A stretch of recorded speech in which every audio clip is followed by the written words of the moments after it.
Good evening, friends. We are continuing our evening recitational program of Sri Aurobindo Savitri. We have reached Canto 3, The Glory and the Fall of Life, Book 2, The Book of the Traveler of the Worlds.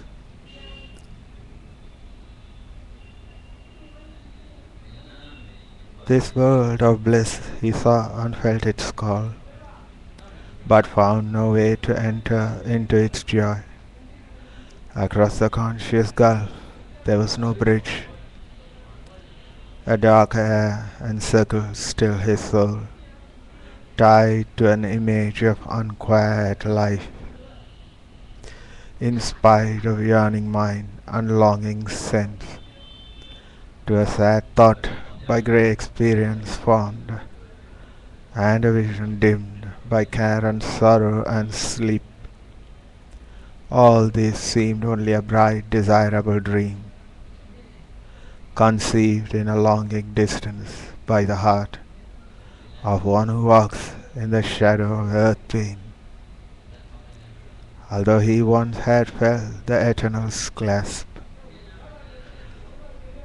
too near to suffering worlds his nature lived, and where he stood were entrances of night, hardly too close beset by the world's care, can the dense mould in which we have been made return sheer joy to joy, pure light to light, for its tormented will to think and live. First to a mingled pain and pleasure woke, and still it keeps the habit of its birth. A dire duality is our way to be. In the crude beginnings of this mortal world, life was not nor mind's play, nor heart's desire.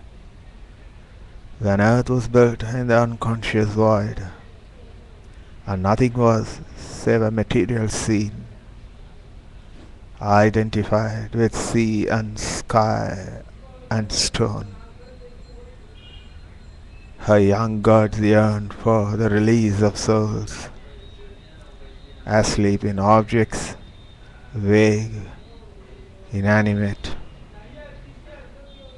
in that desolate grandeur, in that beauty bare, in the deaf stillness, mid the unheeded sounds. Heavy was the uncommunicated load of Godhead in a world that had no needs, for none was there to feel or to receive.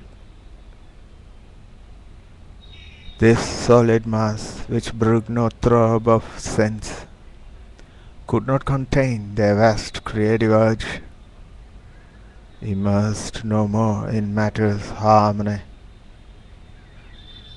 The spirit lost its statuesque repose. In the uncaring trance it groped for sight, passion for the movements of a conscious heart, famishing for speech and thought and joy and love. In the dumb, insensitive wheeling day and night, hungered for the beat of yearning and response. The poised in conscience, shaken with a touch, the intuitive silence trembling with a name, they cried to life to invade the senseless mold, and in brute forms awake divinity. A voice was heard on the mute rolling globe. A murmur moaned in the unlistening void. A being seemed to breathe where once was none. Something pent up in dead insentient depths, denied conscious existence, lost to joy, turned as if one asleep since dateless time, aware of its own buried reality, remembering its forgotten self and right. It yearned to know to aspire, to enjoy, to live.